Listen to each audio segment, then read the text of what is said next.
Alright, so I know I haven't done any martial arts videos for a while now, but I want to actually get back into them.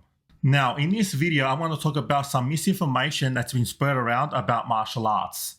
Now, I've already made previous videos talking about this already, but the thing is that I was using a very old microphone and the sound quality in those videos is not very good. So you can go check those videos out if you want, but just keep in mind if you do, the sound quality is not very good. But I will be covering some of those points in this video. Because in this video, what I want to talk about is, does martial arts actually work in a street fight? And there's a lot of misinformation going around trying to answer this question. But I want to give you guys, like you guys already know if you guys have watched my previous videos, is that I've been doing martial arts for many years. And I want to give you a non-biased and the truthful information. I'm not going to bullshit you guys at all. Now, does martial arts work in a street fight?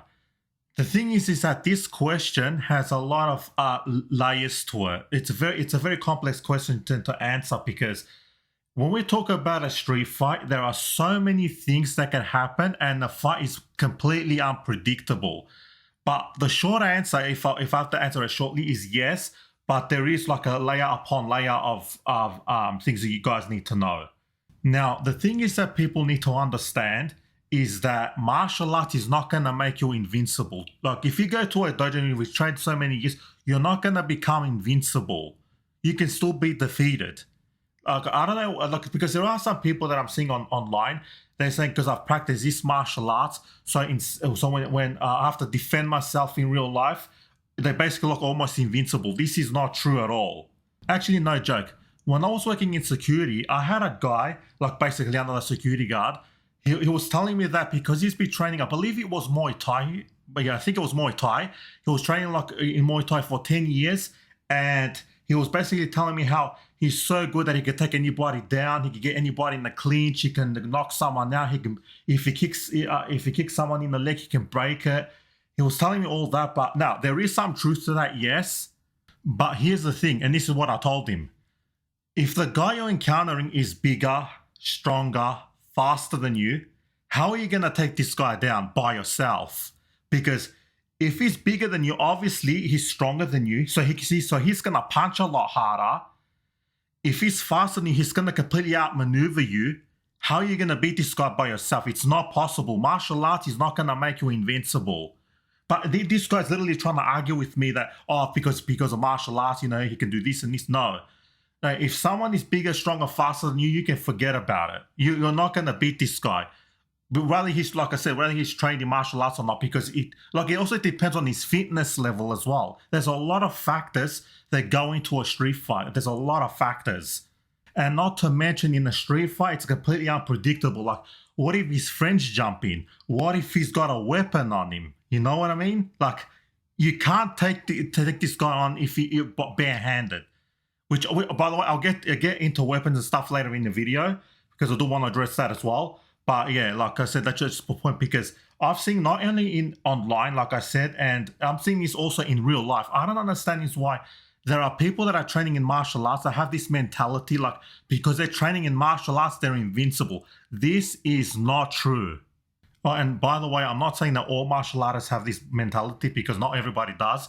But there are some martial artists that do have this mentality. Well, I would say it's a smaller group, but there are people out there that I've encountered in real life, like I said, and I've encountered online. So I don't know why they believe it, but yeah, as I said, martial arts or training in martial arts is not going to make you invincible. Now, the second point. Now, this point is something that nobody wants to admit, but the way martial arts is being taught right now in any type of style, the self-defense side, when they're supposed to teach self-defense, that's slowly going away, because they're favoring more sport and discipline and all that. Like the self-defense side is dying out because, well, it depends on the style you're doing, but the thing is that the truth is, when people want to learn self-defense, let's say there's a certain group that want to learn pure self-defense. But here's the thing, what happens usually, because I've seen this in real life, right? When I do martial arts, I've seen this in real life, is they come into the dojo They want to learn purely self-defense. They come in, but then when the teacher tells them, or the sensei, whoever it is, the teacher basically, tells them that martial arts is not going to make you invincible, and then there are these dangers, and then they get discouraged, and then they quit. That's usually what happens. Because this is something else I noticed as well, is that if there's a dojo or a gym or whatever that says, oh, we purely teach self-defense, I've noticed is that they don't have many students. Like there might be a jump in students, but then maybe about 3 months later, not even, like I say, about 80% of them quit. And the reason why it happens is that it's not because the training is too hard or anything like that, but it's because when they understand the reality of defending yourself, the reality of a street fight, like a combat situation, they quickly find out that they're not invincible, not barehanded. They're not invincible. They can be defeated, and they get discouraged, and then they quit, because it's like this, right? They come in with a mentality thinking, I'm going to become strong, I'm going to become invincible. But when they go into the dojo, when they find the reality of a street fight, like, you know, you can be defeated, they start thinking, why should I keep training for? There's no point, so they quit. This is also why martial arts does not really teach self-defense anymore, because of things like this. Because people quit, they make no money, then they got to close down, which is why they're favoring now more sport and the discipline side of martial arts. That's why it happens. But not many people want to admit that, but that's the truth. Now, with that being said, there is a flip side of the coin as well. Because the thing is this. With martial arts, the way it is taught, you can technically still learn self-defense. I'm not saying you can't learn self-defense at all. You will learn self-defense when you train in martial arts, but the thing is that it's now going to take a lot longer to learn real self-defense in your martial arts dojo, especially if we're talking about traditional martial arts like karate, taekwondo, and all that. Because I know for a fact with karate and taekwondo, you can take, to learn real self-defense from these styles, real self-defense, no bullshit, it might take you up to 10 years to learn it. Now, this will depend on the dojo you're going to, but it could take up 10 years of training to learn how to defend yourself properly in these styles. Now, like I said, depends on the dojo here. It does depend on the dojo and the teacher and the way they're teaching. So that's the thing as well. Look, I might make it separate. I will make a separate video talking about traditional martial arts and how effective it is, because even back then when it was originally taught, like karate and taekwondo, it always took the longer route anyway, because, well, there are things, but I'll make a separate video for that. I'll talk all about that in a separate video, because it's a whole monster in on its own. But my point is, what I'm trying to make here is that if you were to learn any type of style right now, any type of martial arts style right now, you're going to take the long way to learn how to defend yourself. Now, this will the time it will take you will depend on the style itself and the teacher teaching you this. Because the thing is that the way it works right now is that when you start out, they're going to just teach you all the moves and what you need to do. But it's not until you get to the advanced level when you can put everything together and then implement that and adapt to that for a street fight. That's the moment you'll learn self-defense, if that makes sense to you. Hopefully that makes sense, but that is actually the truth. Which now brings me to the third point, is that no martial art is perfect. Not at all. There's not one style that is perfect. They all have flaws in them. Like, if you take up like boxing to karate to taekwondo to kung fu, all those, kickboxing, they're all striking martial arts, focused purely on striking. While you have wrestling, jiu-jitsu and all that, focused more on grappling, and judo, which is throwing, right? But yeah, that's the thing. There is no perfect martial arts that teaches everything. Because I've seen that as well, is that, if you do this martial arts, it teaches everything. That's not true. There is no martial arts on earth that teaches everything. And it's actually impossible for you to learn everything. Now, when I say it's impossible to learn everything, I'm talking about, because here's the thing, right? There are certain techniques that won't work for you because of, like, let's say your body structure. Like, you might have shorter legs or something like that, or you might be a short person or whatever it is. So it kind of like depends as well. Like, it's impossible to learn everything because there's certain techniques that will not work for you because of certain attributes. But at the same time, is that, let's say if you were to do multiple martial arts as well, let's say you're doing multiple martial arts, you're basically doing MMA, right? But even with MMA, it's not perfect. There's no way that you can learn everything. And like, because here's the thing, if you try to learn everything, is that you're going to have so many skills, but the problem is those skills will not be mastered. So when a real street fight comes, you won't know how to implement those moves in a stressful situation. You're not going to be able to think clearly to be able to do these techniques effectively. That's another thing as well. This is why I'm saying it's impossible to learn everything. And not to mention that there are billions of techniques, because it's impossible to learn everything. It's just impossible. There's too many things to learn. And like I said, all you need is the fundamentals, the techniques you actually want to learn. Like, for example, if you're attending a karate class, you learn all the techniques in karate. Or you're doing taekwondo, you learn all the techniques in taekwondo, stuff like that. Or if you want to go mixture like MMA, maybe you can take off, let's say, you're learning Muay Thai, you learn all those techniques, and you're mixing it with Jiu-Jitsu, you're learning all those techniques, for example. You can do that. And yeah, like I said, it's impossible to learn everything. That's the truth. It's literally impossible. But with that being said, I actually made a video a while ago, is that which martial art should you pick? Now, in that video, I'll talk about like which one should you pick because of certain things, but it really all depends on you. I made a video talking all about that. I'll leave in the cards now. You can click on it, go check that out if you guys want. But yeah, that is actually the truth. So if you want to learn martial arts, yeah, it's up to you. It depends really on you and what your goals are, and go for that one. It really depends on you. And don't let anybody say this martial art is better because of this and this. That martial art is better because of this and this and this. Don't believe that. That's rubbish. It all depends on you. And that is actually the truth. It all depends on you. And like I said, there is no perfect martial art. It's everything. All martial arts have flaws in them, or they all do. No martial art is perfect. So it all depends on you which one you pick. Now, back to the self-defense stuff. So the thing is also about self-defense is that you need to keep in mind that you are also dealing with the law. This is also why I keep saying, because the thing is that a real street fight is very dangerous. And I always say, even in my previous videos, I've said, stay away from street fights. They are not worth it because they are dangerous and things can happen. You can get into big trouble because you also, like I said, the law, it will affect what you do in the street fight, because there are laws saying there's laws that dictate like what you can do and what you can't do in the street fight. That's another thing as well. So you have to keep that in mind as well, is the law. And this also varies by state as well. So you gotta know your state laws or what you can and can't do. Because here's the thing as well, what a lot of people don't understand is that the word self-defense is actually a legal term. And this all dictates by the law and what you can and can't do and what you can claim as self-defense.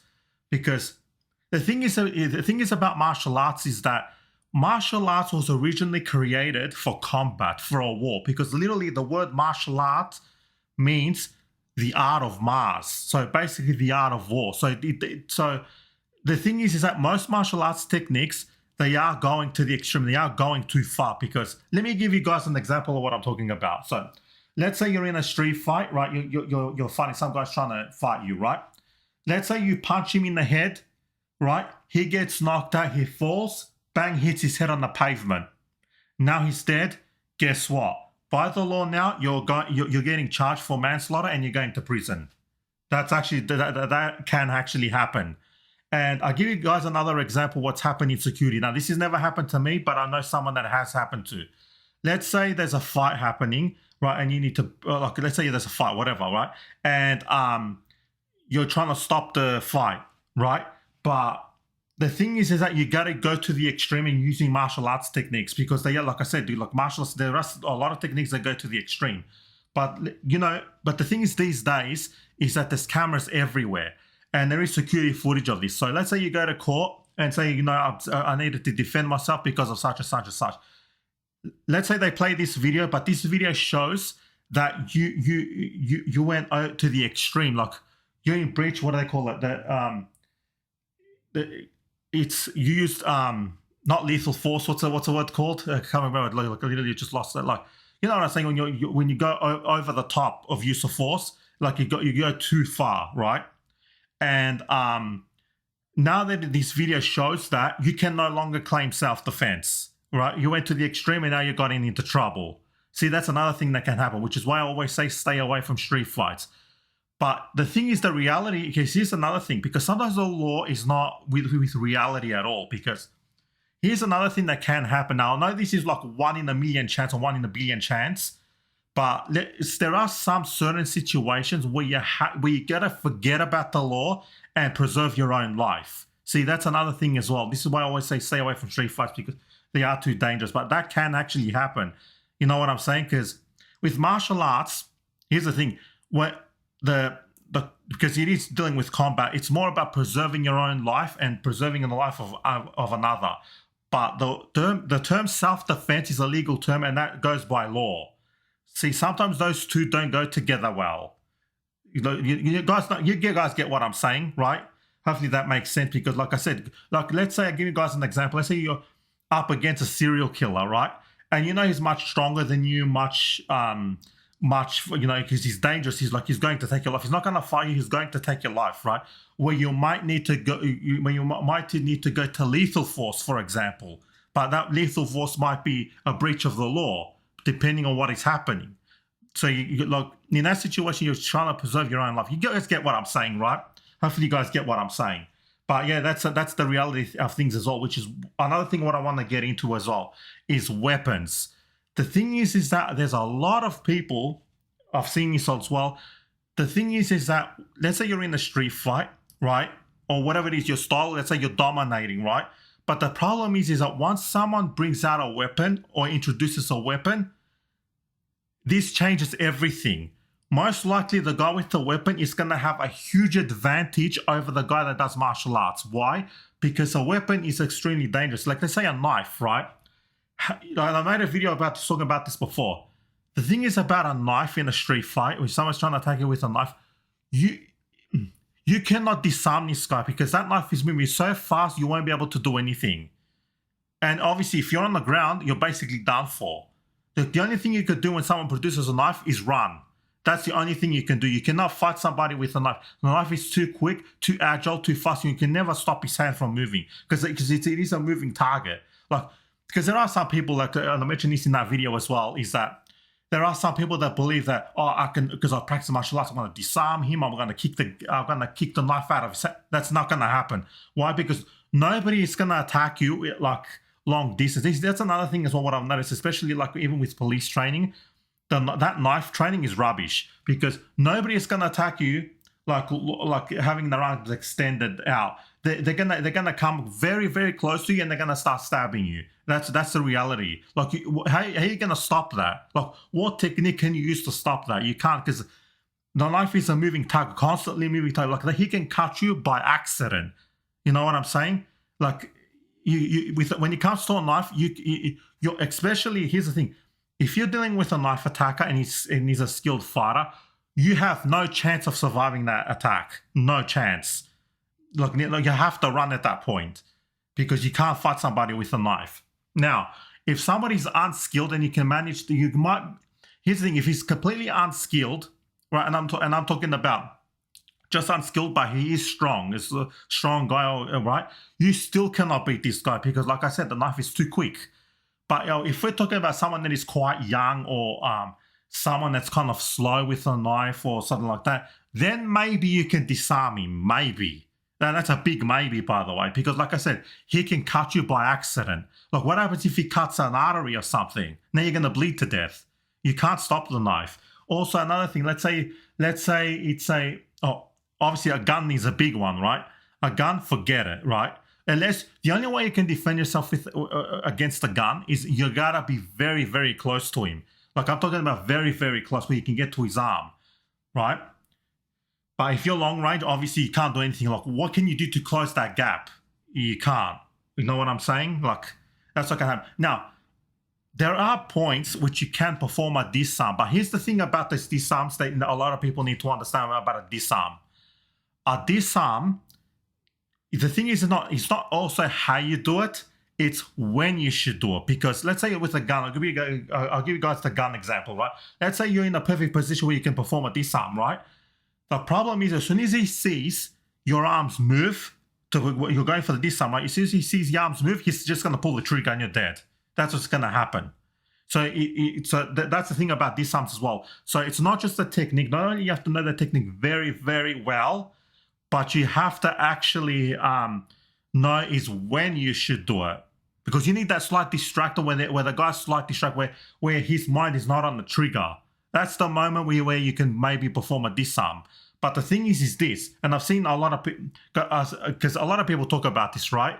And I've seen a lot of people make this mistake as well, is that when somebody has a weapon and you choose to fight, the moment you start fighting, you cannot stop. Because once you stop, you're dead. That's another thing as well. So if he's got the gun and you're trying to perform this, but it turns out into a scuffle, you're scuffling now with him, right? You're trying to grapple and whatever. But the problem is that if you stop that grappling, he's going to kill you. Like, that's the thing. That's the reality of a street fight. Because a street fight, because it is, to be honest with you, it's a real combat situation here. You're trying to preserve your life. You know what I'm saying? It's very dangerous in a street fight. That's the thing, because it's not like it is in tournaments or in like, in mixed martial arts, in the octagon or whatever. It's a very different situation. You're trying to preserve your life. It's very dangerous compared to that. But what I was saying about the disarms is that here's the thing. Like I said before about the disarms, it's not also how you do it. It's when you should do it. And at the same time, as that being said, is once you do it, you cannot stop. That's the thing as well. Because once you stop, you're basically done for. Because here's the thing, the way this is how it usually goes, right? Let's say you're in a perfect position to perform the disarm, right? Now, the thing is, obviously, you have to be highly skilled to perform the disarm. So let's just say you are, right? Now, so you do that little distraction, and then you perform the disarm, right? But the thing is that now you're into a scuffle because you didn't disarm it, but the threat's kind of out of the way. You're trying to control it, but now you're in a scuffle, right? But the thing is that if once you get into this scuffle, you cannot stop at all. You stop, you're done for. That's the thing. That's actually the reality of a street fight. It's very dangerous, and obviously your life is under threat at that point. But also, what I want to point out is another thing. If you get into this type of situation where someone produces a gun and say, give me your money or give me your wallet or whatever it is, the best thing to do, 99% of the time, what you should actually do is just give him your wallet and let him run away. That is actually the best thing. I said that in my previous video as well, when I was talking about the knife defenses. That is about 99% of the time, you need to give him the wallet or whatever he's asking for. But the thing is that where it kind of does get dangerous if he wants something extra beyond that. So, for example, like you give him the wallet, but he's not leaving, but he wants to take you to a different location. Now you can start thinking about defending yourself, but only at that point. But that is, like I said, 1 in a million chance. But if he asks you just for a wallet or some money or whatever it is, just hand him over the money because it's not worth dying over. You know what I'm saying? Because once you start getting into that scuffle, your life is under threat now. Anything can go. That's another thing you need to, that's the reality of things. And I'll say it again, 99% of the time, always, if you ever, hopefully you never encounter this type of situation, but always, if he's asking for money, always give him the money. Do not try to engage with him in combat at all at that point. Just give him the money and let him run away. That's actually the truth, because if you start engaging, you're risking your life and you most likely will die. That's the reality of things. That's just the way it is. Now, I know that's probably not something you guys wanted to hear, but that is actually the truth. And I'm not going to bullshit you guys at all. Right? I'm not going to bullshit you guys at all. So, I know this is becoming a bit of a long video. So I think I'm going to end this video here. But before I do, this is my main point of this. If you ever get into a street fight, whether you're a martial artist or not, always diffuse the situation first. Always diffuse, because street fights are not worth it. They are dangerous and they can get you into trouble. Always diffuse the situation first. And obviously, like I said before, someone produces a weapon, asks for money, just give him the money and let him leave. That's the best thing you can do. That's the reality of things, right? That's what you should be doing. Because once you have to engage in a fight, once you have to engage with this person in a fight, you're risking your life, and you're risking the life of others as well. So you got to keep that in mind as well, depending on where it is and how it happens. But always diffuse. And if he's asking for money, just give him the money and let him leave. That's the best thing that you can do. I can't stress that enough. That's actually the truth. And I'm not, like I said, I'm not going to bullshit you and say, you got to do this time, do that this time, do this, do that. That's all rubbish. Like, always diffuse the situation. Now, like I said, 1 in a million chance where you can't do that, where he's either choking you or like there's a big attack or there's someone's trying to kill you, then it becomes a different story where you have to fight back. That's a different story, right? Then at that point, you have to, like I said, you have to fight back. But anyway, hopefully that all made sense to you guys. So yeah, that's enough from me. Like and subscribe if you like this kind of content. And yeah, thank you for watching. And remember, the golden rule, stay away from street fights.